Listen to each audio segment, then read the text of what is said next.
But in rows 1, 2, 3, 4, and 5 and 6, everybody, male and female, all of the shriekers have been getting ready in anticipation for this man, Billy the Bomb Long, is on the sofa.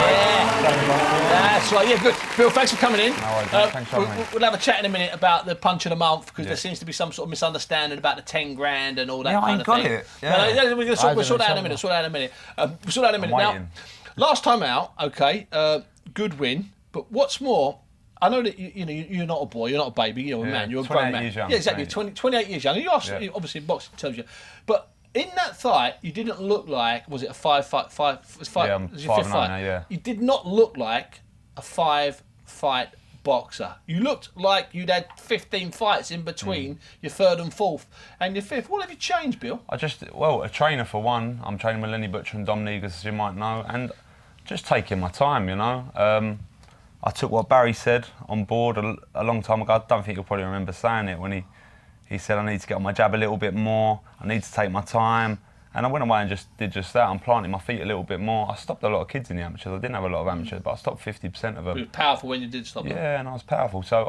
I know I can punch, so I planted my feet. Gillen knows you can punch. This is What's more annoying is he had a big write-up in the boxing news and he didn't mention me. I won his toughest fight. He won his toughest fight? No, I was a bit disappointed. He might, listen, no disrespect, he might have forgotten. No, he won his toughest fight. He told me. Okay, well that's no, he's a lovely fella though. Shout out Dean Gillen, lovely fella. Yeah. Well, you did well. You see in there, picking your punches well. Yeah. And staying, like you said, staying relaxed, staying calm in the pocket. Yeah. And that means you could see more. And when you don't rush your work, all of a sudden you see a whole more of what's going on. And you use the jab to back him up, so you weren't just standing there waiting to get hit back.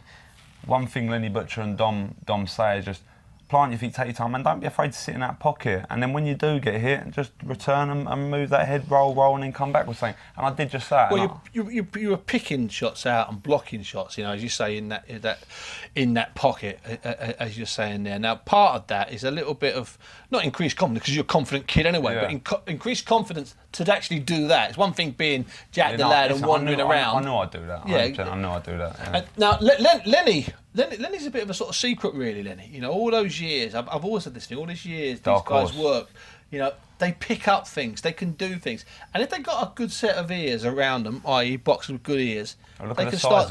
And you know what? I did notice those as I said it, Bill. Listen, I'm not one. I'm not one because of my bulk. I'm not one to pick people, pick holes in people. But they are proper lug holes, son, aren't they? Dumbo at school. That was my nickname. Top boy. Now, quite serious. And here's the other thing, Dominic. Right, Dominic is the real tricky one because he makes out he's just noisy and throws. No, Dominic's a really shrewd tactician. He knows what he's doing. Absolutely does. Yeah, and he's been there. You got to remember, he has been there. He's been in some big-ish fights. Yeah, big fights. And he's been behind the scene more than everything. So he knows the game, and he does his research the same as Lenny does. So listen, I couldn't be in a better place right now. I've got a good team around me. Now, one of the problems, your age, and it's not old. Of course, it's not old.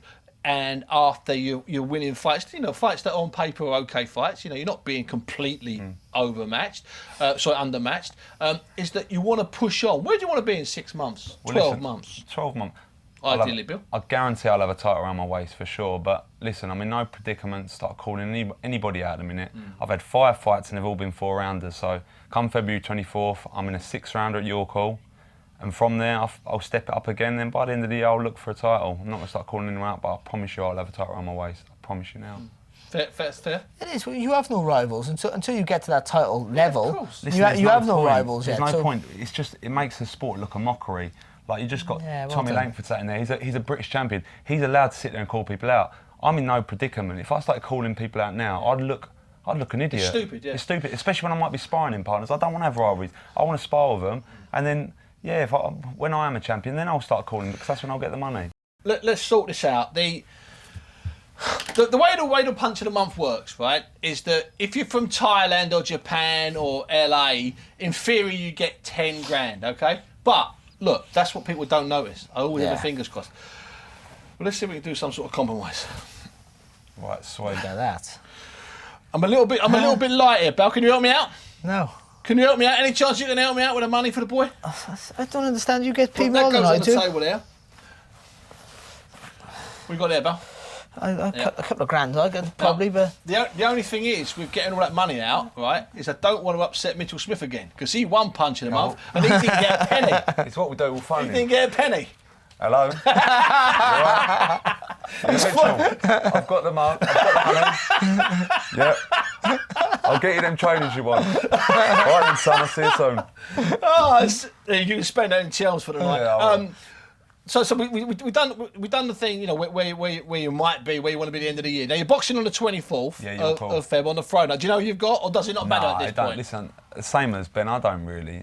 When you've got someone who's as experienced as Lenny Butcher and Dom, I let him do all the research. I don't ask questions. I'm in there to do a job and fight, you know. It is what it is. I don't want to put pressure on myself by watching someone. And you can watch all the videos on, you'll tell him, you can watch all the videos on someone, and you get in there and it's completely different. So what's the point? Because your style might not always be what the other style you're watching. But the important thing for you now is just doing what you're doing in the gym, transferring that to the ring. It's all experience. And that clearly is working. It worked the last fight. I think you were tremendous. It's just calm, blocking and countering in the pocket, keeping your shape. Just like, and that's what Boy Jones is doing so good. He keeps his shape, and that's what gives you success. That's why I'm a massive believer as well in the gym. And there's nothing wrong with that. Bill Lisbon, it's been a pleasure and a delight having you in. Cheers for having me. You've got your money there, son. Absolute delight and a pleasure. Barry, you're a happy boy. Give it a score each. A score for you. You know what? We might even make it rain before we go out of here tonight.